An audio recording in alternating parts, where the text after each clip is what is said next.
Naisip mo na ba kung may mga bagay kang ginagawa sa pagtanda na napapansin ng iba pero walang nagsasabi sa iyo tungkol dito? Ang totoo, habang tayo ay tumatanda, ang ilang mga gawi at ugali ay maaaring magpakita sa atin bilang hindi alerto, hindi madaling lapitan, o kahit na hindi ka akit-akit sa iba.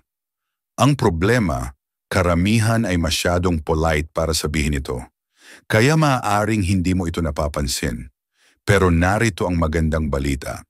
Kapag natukoy mo ang mga ugaling ito, madali mo itong maitatama at magagawa mong ipakita ang iyong sarili ng may kumpiyansa, grace, at self-awareness. Sa video na ito, ibubunyag namin ang 6 na bagay na madalas napapansin sa mga matatanda pero bihirang banggitin. Ang maliliit na gawin na ito ay maaaring makaapekto sa kung paano ka nakikita ng iba, kung paano sila nakikipag-ugnayan sa iyo, at kahit sa kung paano mo nararamdaman ang iyong sarili. Ang pinakamagandang parte, lahat ito ay maaaring ayusin.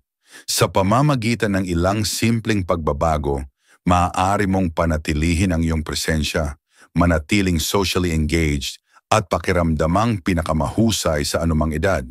Manatili ka hanggang sa dulo dahil kapag natukoy mo na ang mga palatandaang ito, hindi mo na muling titingnan ang pagtanda sa parehong paraan.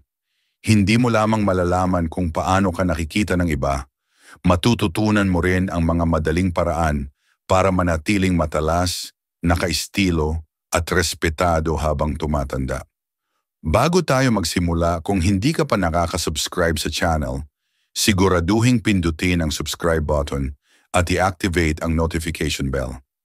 Sa ganitong paraan, hindi mo makakaligtaan ang anumang mahalagang content na ibinabahagi ko. Ang iyong suporta ay napakahalaga sa akin. Okay, simulan na natin. Una, pagpapabaya sa personal na grooming, isa sa mga unang napapansin ng iba pero bihirang banggitin ay kapag ang isang tao ay tumigil sa pag-aalaga ng kanilang personal na grooming. Habang tumatanda, madaling makaligtaan ang maliliit na detalye tulad ng paggupit ng kuko, pag-aayos ng buhok, o pagsisigurong malinis at maayos ang mga damit. Ang problema? Ang maliliit na bagay na ito ay nagdadagdag at maaring magpakita sa isang tao bilang mas matanda, pagod o hindi madaling lapitan. Halimbawa, si Mark, isang 82 taong gulang na kilala dati bilang makinis at maayos. Ngunit sa paglipas ng panahon, tumigil siya sa paggupit ng kanyang kilay, pinabayaan ang kanyang buhok at nagsuot ng parehong lumang shirt araw-araw. Napansin ito ng kanyang pamilya at kapitbahay pero walang nagsabi. Isang araw nang tiningnan niya ang sarili sa salamin, napagtanto niya ang malaking pagbabago sa kanyang hitsura. Nagpasya siyang magpagupit, mag-ahit, at mag-update ng kanyang wardrobe.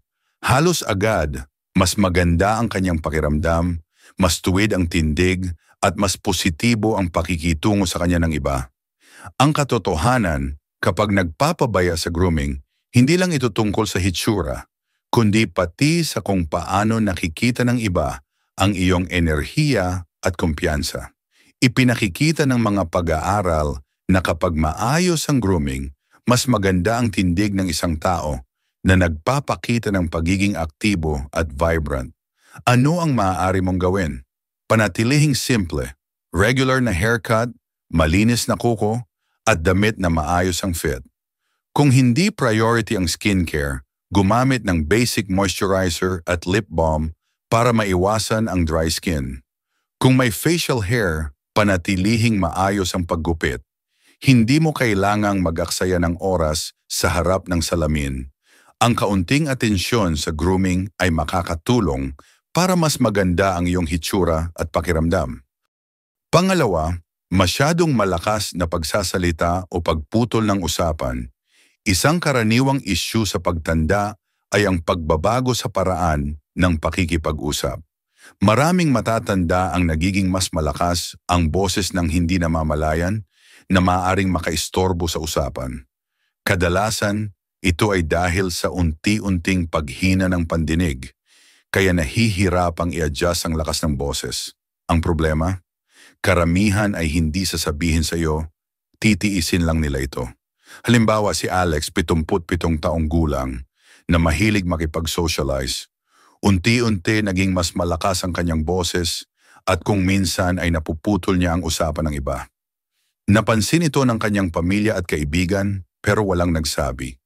Isang araw sa isang dinner gathering, napansin niya na parang umuurong ang mga tao kapag siya ang nagsasalita. Doon niya napagtantong masyado na pala siyang malakas magsalita. Nang magpa-check siya ng pandinig at sinubukang bawasan ang lakas ng boses, mas naging maayos ang pakikipag-usap niya sa iba. Ano ang maaari mong gawin? Pansinin ang reaksyon ng iba kapag ikaw ay nagsasalita. Kung may hinala sa paghina ng pandinig, magpa-hearing test. Bigyan ng puwang ang iba sa usapan, hindi dapat kompetisyon ang pag-uusap.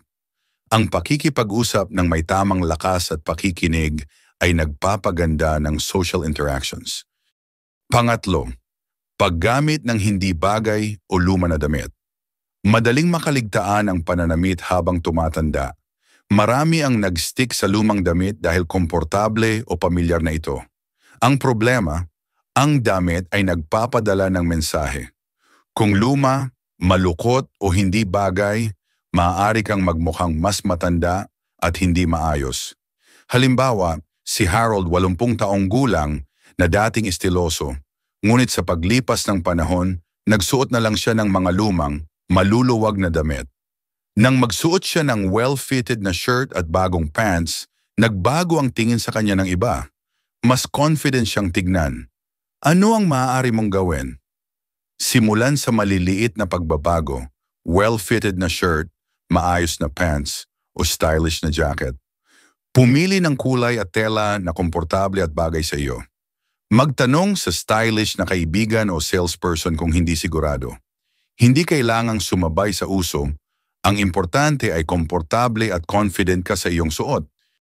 Ika-4, labis na pagrereklamo o pagpunay sa pinakamabilis na paraan para maka-offend nang hindi namamalayan ay ang palaging reklamo o puna.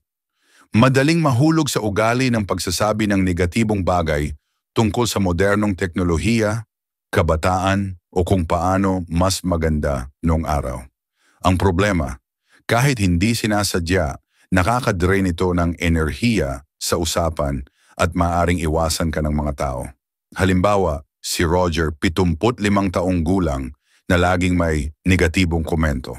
Unti-unti, naging mas kaunti ang pakikipag-usap sa kanya ng pamilya at kaibigan. Nang tanungin siya ng apo kung may nagustuhan pa ba siya, doon niya napagtanto ang kanyang ugali. Ano ang maaari mong gawin?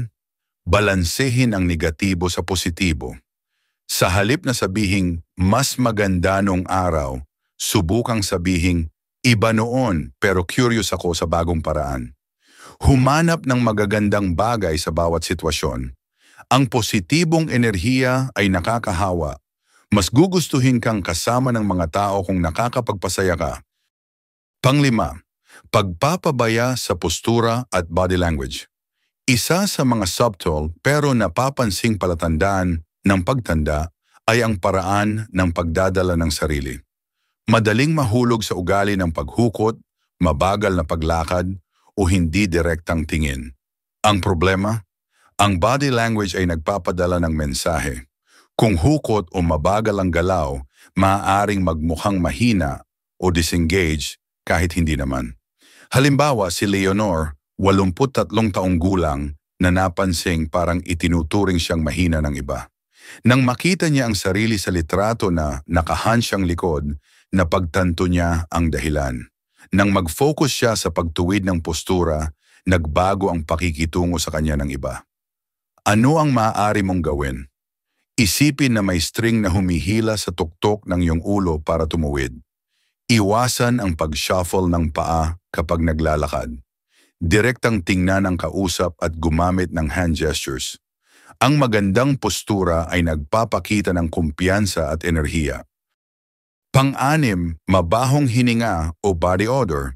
Isa sa mga pinaka-uncomfortable na issue pero madaling mapansin ay ang hindi magandang amoy. Habang tumatanda, humihina ang sense of smell kaya maaaring hindi mo ito napapansin. Halimbawa, si Frank 78 taong gulang na napansing lumalayo ang mga tao sa kanya. Nang imungkahi ng anak na uminom ng mas maraming tubig at gumamit ng mouthwash, nagbago ang pakikitungo sa kanya. Ano ang maaari mong gawin? Uminom ng maraming tubig para maiwasan ang dry mouth. Gumamit ng sugar-free gum o mints. Regular na maligo at mag-deodorant. Ang malinis na pangangatawan ay nagpapaganda ng presensya. Pangwakas na pag-iisip, ngayong ating tinalakay ang 6 na karaniwang gawi na nakakaapekto sa ating pagtanda, maglaan tayo ng sandali para magmuni-muni. Ang paraan ng ating pagpapakita, pakikipag-usap at pag-aalaga sa sarili ay may malaking epekto sa kung paano tayo nakikita ng iba, kahit hindi natin ito napapansin. Ngunit narito ang magandang balita. Lahat ng ito ay maaring ayusin. Sa pamamagitan ng maliliit ngunit makabuluhang pagbabago tulad ng pagpapaganda ng grooming, pag-iingat sa pakikipag-usap, pag-update ng pananamit, pagbawas ng negatibidad, pagpapabuti ng postura, at pagpapanatili ng kalinisan, maaari nating mapabuti hindi lang ang ating itsura, kundi pati ang ating kumpiyansa at pakikisama sa iba. Marahil may nakilala kang 1 o 2 sa mga gawin na ito sa sarili mo. Normal lamang iyan. Ang mahalaga ay hindi tayo mawalan ng pag-asa, kundi magkaroon ng lakas ng loob na baguhin ang mga bagay na kayang ayusin. Ang katotohanan, ang pagtanda ay hindi dapat maging dahilan para mawala ang ating presensya o impluensya. Sa halip, ito ay pagkakataon para lalo tayong maging matalino, maayos at mapagmalasakit sa ating sarili at sa mga nakapaligid sa atin. Salamat sa iyong pakikinig. Nais naming marinig ang iyong mga saloobin. Mag-iwan ng komento at ibahagi ang isang bagay na natutunan mo at kung paano mo ito isasabuhay. Ang iyong mga ideya ay mahalaga sa amin. Comment 1 kung nakatulong ito sa iyo o 0 kung may mga suggestion ka para mapabuti pa ang aking mga video. At kung nakatulong sa iyo ang video na ito, huwag kalimutang mag-like, mag-subscribe at ibahagi ito sa iba. Ang iyong suporta ay nagbibigay sa amin ng inspirasyon para gumawa ng mas maraming makabuluhang content. Sama-sama nating harapin ang pagtanda ng may talino, estilo at ngiti hanggang sa muli.